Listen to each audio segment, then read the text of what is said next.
We are communicators. And when it comes to art, we communicate 80% and contribute still that percentage tomorrow among the public. We have the most effective and quickest communicating tool, that is art. When it comes to communication, waliwo kye bayita grapevine. Kati fe tulinga abali eyaffe eringa grapevine. Tusensera like a wildfire. Tulina abantu abatunuulidde bangi nnyo. People look at essaawa eno bwetulina percentage y'aba artists, abantu abayingira art, because mu art temuli interview. Everyone can become a star at any point. Tetulina qualifications as long as you're talented. Abalala ennaku zino when you have money, you just pump the music. Nofuuka a star. So, tulina engeri gye tu attracting the public into coming into our sector. Naye bwe tuba tu attracting the public, tukoze tutya okukuuma ekintu ekyo nga tulina decency. Okusookera ddala neebaza the film industry. Film industry, simanyi oba lwakuba media council weeri regulating bye bakola. They've really portrayed a good picture when it comes to discipline about film industry. I thank you so much. Problem ekyali kuffe abayimbi. This is the end of the honeymoon. We are influencers, but we are busy influencing in the wrong way. Well, waliwo abakikola mu bulungi. Naye ate waliwo abakikola mu bubi ate nga tebaagala kumanya nga bali untouchables. Ensi bw'eba badde temanyi nti nno waliwo regulations era waliwo institutions ezitwala art weeri. The Uganda National Culture Center ng'ogasseeko n'ebitongole ebirala byonna nga bw'okola ki bw'obiraba. Bwe twatunuulidde mu resolutions zaffe tugoyinze into some economic punishment. Resolutions zaffe ziri bwe ziti. Ekisookera ddala nsooka okubategeeza nti abakulu be twawadde amabaluwa ne tubayita twogeremu ng'abantu banyoomye ekiwandiiko kino. Tosobola tuuza wano bantu bonna n'olowooza nti gwe at least tekyazze bulungi. So osanga resolutions zandibadde zikakanako. But right now nsaba okwogera resolutions ze tutuuseeko. Akakiiko kasazeewo to blacklist ba artists si bano nga tuyita mu ba promoters ku bivulu, nga tuyita ku media publicizing that music. For example, enyimba zaabwe ezo sobola nze ziyisa mu kamwa kubanga nina abaana ate ndi mukyala muzadde. So tusazeewo ng'akakiiko babeere black listed.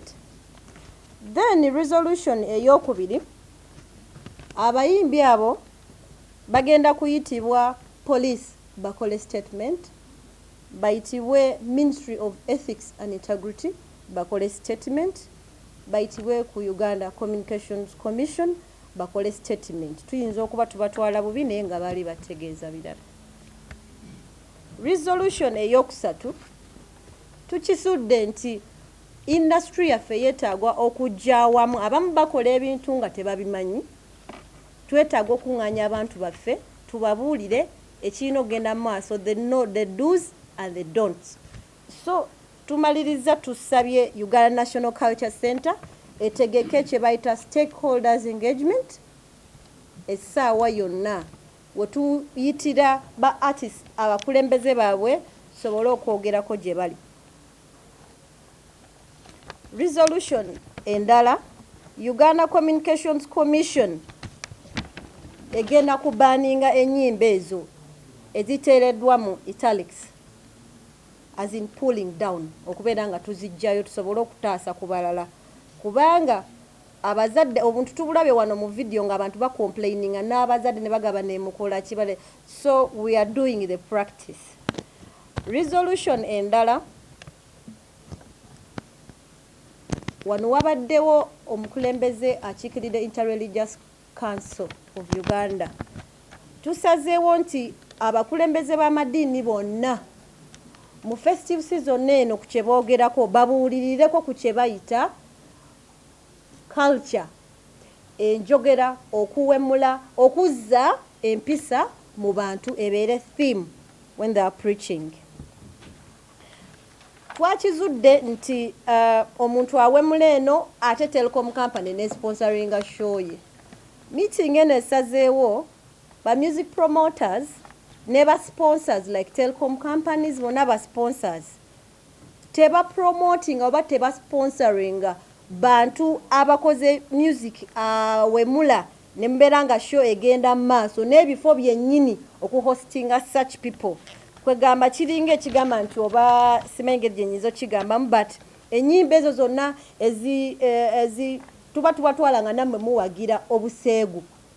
So n'abateeka ssente mu bivulunga ebyo ne bategekera ddala munnange eno abazadde ne bacomplaininga eri omuliro ne bagukumamu n'abakozi aba promoters ne mutegeka ekivulu ne mutulaga nti mukipromotinga ne kijjuza okufa obufi. Kwegamba ebyo byonna komiti eno esazeewo balekeraawo bunnambiro. Resolution endala eri very separate. Politicians, cultural leaders and the government should desist from inviting such artists. Tulabye ekigambo omwana mulenzi ng'atambula ali hosted by the government, actually top, ayimba ne ku mikolo eja president. Emisana tuku. Kati bwe tuba twogera eno ng'eja president yayimbayo tuba kuki. So eyo tusaba to pulling it down. The government should also look into that. Akachiko kasazeewo ekyo kikome. Tuyina resolution endala police. Tusaba police teddamu ku clearinga shows eziriko abayimbi abali blacklisted. Tujja gendanga tu blacklisting abantu nti leero ono kino kasita abeera blacklisted a police egenda kubeera updated nti abo promoter yenna aleeta show nga kuliko abantu abo tobeera tebakuwa permission kukola show. So yensonga lwaki tubadde ne United National Events Promoters Associations ku ekyo.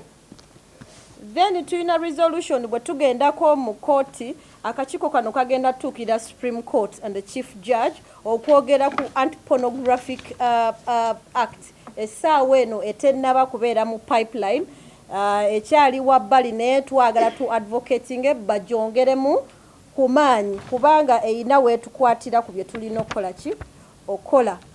Then akakiiko kasazeewo ne Ministry of Education acting essaawa eno ogenda n'olabanga ku speech days zonna abaana nga bamayiminga nnyimba nezitasaanidde kola ki kumayiminga. Ffe we twasomeranga nga batuwa theme nti muyimbe ku siriimu ne twogera ku siriimu buli kimu omwana agenda okuva mu ssomero ng'amanyi okukola ki ayina ebintu by'amanyi both politically and socially. Naye essaawa eno bamayiminga ziri ate zoolabira ddala nga zeesittaza n'okwesittaza.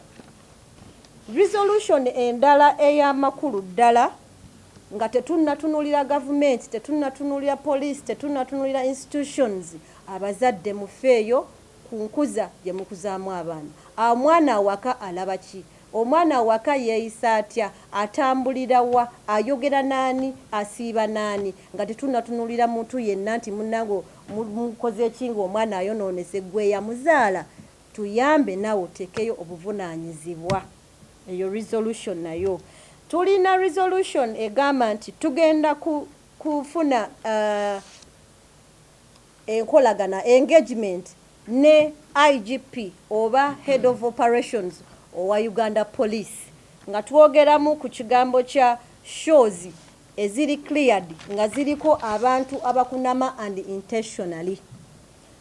Resolution endala egenda ku bakyala abayimbi. Abakyala abayimbi tulina bangi nnyo kati bakifuula kyakulwanyisa okujja ku stage nga bali half naked.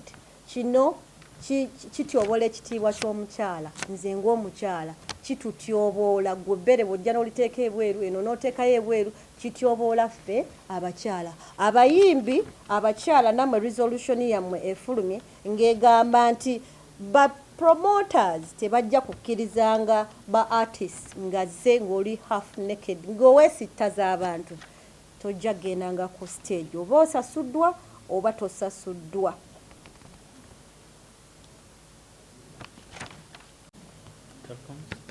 Yeah, and another and the last resolution, creative sector esabiddwa ng'ekulemberwamu Uganda National Culture Center tufune kye bayita code of conduct for self-regulation.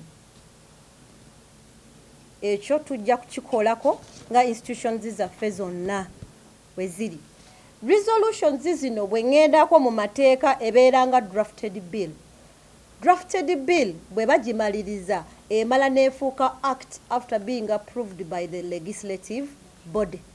Ebintu bye tukkaanyiza olwaleero bye tufulumiza nga resolutions byakutwalibwa ng'ekikulu kuba bijja kuvaamu regulations eza industry neyaza nnyo neyaza.